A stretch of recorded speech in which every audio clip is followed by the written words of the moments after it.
السلام علیکم، بسم اللہ الرحمن الرحیم۔ آج میری ویڈیو کا عنوان ہے کہ حضرت حوا کو مٹی سے کیوں پیدا نہیں کیا گیا۔ حضرت آدم علیہ السلام سے حضرت حوا علیہ السلام کی پیدائش کا یہ موضوع ہے۔ کیسے اللہ پاک نے مٹی کے بجائے حضرت آدم علیہ السلام کو پسلی سے ان کا جوڑا بنایا، اس موضوع سے متعلق اور بھی سوالات ذہنوں میں جنم لیتے ہیں۔ مثلا حضرت حوا کو حضرت آدم علیہ السلام کی سب سے چھوٹی پسلی سے کیوں پیدا کیا گیا، پھر پسلی کا ہی انتخاب کیوں ہوا، نیز انہیں حضرت آدم علیہ السلام سے ہی کیوں پیدا کیا گیا۔ بے شک پہلے انسان کی تخلیق ایک معجزہ ہے، لیکن زیر غور موضوع سے متعلق اور بھی بہت سے معجزات رونما ہوئے ہیں جن کی کوئی عقلی یا سائنسی وجہ پیش کرنے سے ہم قاصر ہیں۔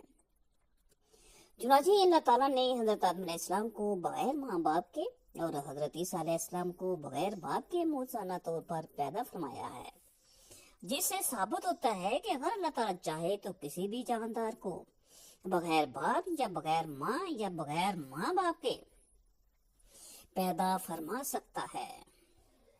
ایسے موقع پر اسباب کی کڑیاں نہیں ملائی جا سکتی، جیسا کہ قرآن پاک میں اللہ پاک نے فرمایا ہے، کہہ دو کہ ملک میں چلو پھرو اور دیکھو کہ اس نے کس طرح خلقت کو پہلی دفعہ پیدا کیا ہے۔ سورۃ عنکبوت 20ویں آیت۔ اس طرح اللہ تعالیٰ فرماتا ہے، حضرت عیسیٰ کا حال اللہ کے نزدیک آدم کا سا ہے کہ اس نے پہلے مٹی سے ان کو بنایا، پھر فرمایا باشعور انسان ہو جا تو ویسے ہی ہو جائیں گے۔ سورۃ آل عمران 59۔ پسلی سے پیدائش کا تذکرہ صحیح بخاری، صحیح مسلم، احمد بن حنبل کی روایت میں موجود ہے۔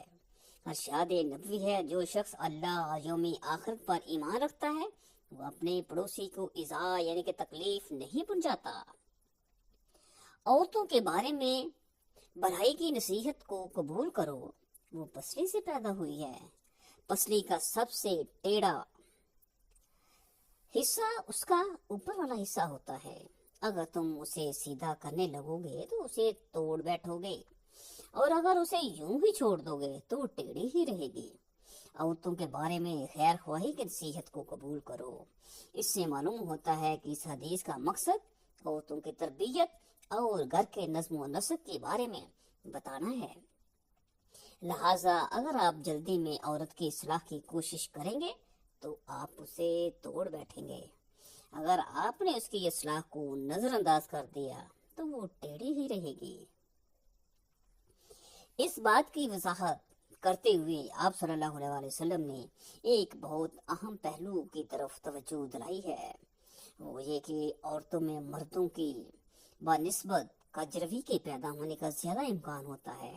نیز نازک مزاج ہونے کی وجہ سے ان میں شکستگی کا امکان بھی زیادہ ہوتا ہے۔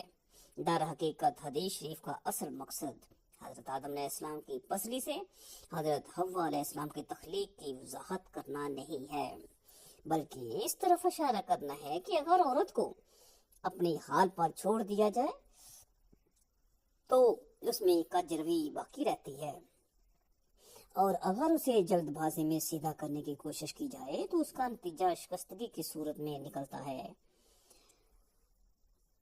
قرآن فرماتا ہے کہ حضرت حوا کو کیسے پیدا کیا گیا۔ اللہ پاک فرماتا ہے، اے لوگوں اپنے پروردگار سے ڈرو جس نے تمہیں ایک شخص سے پیدا کیا، یعنی اول اس سے اس کا جوڑا بنایا۔ سورۃ النساء۔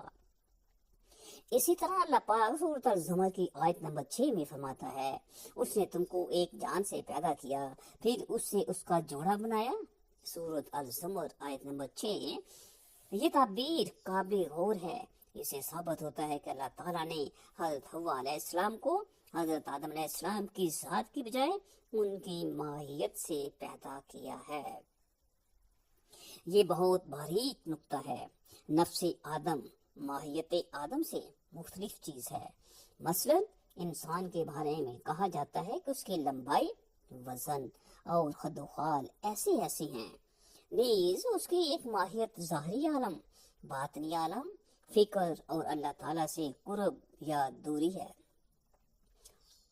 جب انسان کو ذات کی حیثیت سے زیر بحث لایا گیا ہے تو اسے ماہیت کی حیثیت سے بھی زیر بحث لایا جانا چاہیے، کیونکہ پہلی حیثیت تو محض اس کی ظاہری ماہیت سے عبارت ہے۔ اس اعتبار سے ان کی ذات اور نفس ایک ہی چیز کے دو نام ہیں، اور ان کا جسم ان سے مختلف اور دوسری چیز ہے۔ قرآن کریم حضرت حوا علیہ السلام کی تخلیق کے موضوع پر گفتگو کرتے ہوئے کہتا ہے کہ ان کی تخلیق آدم کے نفس سے ہوئی ہے، نہ کہ آدم سے۔ اب آئیے اس حدیث کے بارے میں غور فرماتی ہیں کہ جس میں حضور صلی اللہ علیہ وآلہ وسلم نے فرمایا کہ عورت کو ٹیڑھی پسلی سے پیدا کیا گیا، اگر اس کو سیدھا کیا گیا تو وہ ٹوٹ جائے گی، اور اگر اس کو ایسے ہی چھوڑ دیا تو وہ ہمیشہ ٹیڑھی ہی رہے گی۔ ذخیرہ و احادیث میں اس کی اور بھی بہت سی مثالیں ملتی ہیں۔ مثلاً ارشاد نبوی ہے، اونٹوں کے بارے میں نماز مت پڑھو کیونکہ وہ شیاطین میں سے ہیں۔ جب رسول اللہ صلی اللہ علیہ وسلم انسانوں کی طرح جانوروں کے لیے بھی شیاطین کا ہونا بتاتے ہیں تو اس سے رسول اللہ صلی اللہ علیہ وسلم کا مقصد یہ ہوتا ہے کہ جانور بعض اوقات شیطانی کام کرتے ہیں، یعنی ہمیں شیطانی تصرف سے آگاہ کرنا مقصود ہوتا ہے۔ جب ہم کسی بے حس اور موٹی عقل کے انسان کے بارے میں کہتے ہیں کہ یہ شخص لکڑی کا بنا ہوا ہے تو ہمارا مقصد یہ بتانا نہیں ہوتا کہ وہ واقعی لکڑی کا بنا ہوا ہے، بلکہ ہم مجاز اس کی بے حسی، شعور کی کمی اور جذبات کی پسماندگی کا اظہار کرنا چاہتے ہیں۔ اسی طرح جب ہم کہتے ہیں کہ فلاں شخص شیطان ہے تو ہم اس کی طرف اشارہ کرنا چاہتے ہیں کہ وہ لوگوں کو بہکاتا، گمراہ کرتا اور گناہوں کے راستے پر ڈالتا ہے، اور اس کے کام شیطان کے سے ملتے ہیں۔ اب ہم آیت مبارکہ کی روشنی میں اس حدیث نبوی پر غور کرتے ہیں۔ عورت کے آدم کی پسلی سے جنم لینے کا مطلب یہ ہے کہ عورت آدم کا جوڑا اور اس کی ہم جنس ہے، اور دونوں کے موروثی خواص ایک جیسے ہیں۔ اگر مرد اور عورت کی جنس ایک نہ ہوتی تو ان کے درمیان توالد و تناسل کا سلسلہ نہ چل سکتا، کیونکہ آیت مبارکہ میں آگے چل کر سورۃ النساء میں ہے، پھر ان دونوں سے کثرت سے مرد عورت پیدا کر کے روئے زمین پر پھیلا دیے، یعنی اگر دونوں کی جنس مختلف ہوتی تو ان کے درمیان توالد و تناسل کا سلسلہ جاری نہ ہوتا، اس لیے دونوں کا ہم جنس ہونا ناگزیر تھا۔ حدیث میں مذکور لفظ ضلع میں کجروی کی بنسبت کجروی کی طرف میلان اور سہولت سے کجروی کے پیدا ہونے کا مفہوم زیادہ پایا جاتا ہے۔ عورت کی مرد کی بنسبت کجروی کی طرف زیادہ مائل ہونے کی تعبیر کو رسول اللہ صلی اللہ علیہ وسلم نے بڑے اہتمام سے اختیار فرمایا ہے۔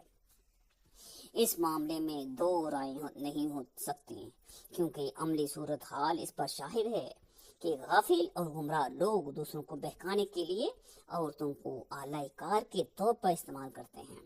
قرآن نے واضح طور پر پیغام دیا ہے کہ حضرت حوا کو حضرت آدم کے پہلو سے پیدا کیا گیا ہے۔ اس میں کوئی حیرت کی بات نہیں، کیونکہ حضرت آدم علیہ السلام کی تخلیق ایک معجزہ تھی، اور جب حضرت آدم علیہ السلام ابھی آب و گل کی درمیانی کیفیت میں تھے، اس وقت اماں حوا کی تخلیق کے لیے ان کے جسم کے کئی حصے سے کچھ اجزاء لینے میں کوئی تعجب کی بات نہیں، کیونکہ حضرت آدم علیہ السلام اور اماں حضرت حوا علیہ السلام دونوں پہلی تخلیق کا معجزانہ مظہر تھے۔ اس پہلی تخلیق کے بارے میں سائنس کسی قسم کی معلومات فراہم نہیں کر سکتی، وہ اس کی حقیقت تک رسائی پانے سے عاجز ہے، کیونکہ ہم اللہ تعالیٰ کی ہر بات کو تسلیم کرتے ہوئے اس تخلیق کا ایک معجزہ مانتے ہیں۔ بے شک ہم پوری کائنات تک ہر چیز میں اللہ تعالیٰ کے ارادے، حکمت اور علم کا مشاہدہ کرتے ہیں اور اللہ پر ایمان رکھتے ہیں۔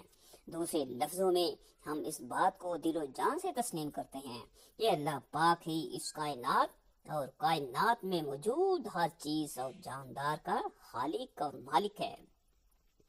واللہ عالم۔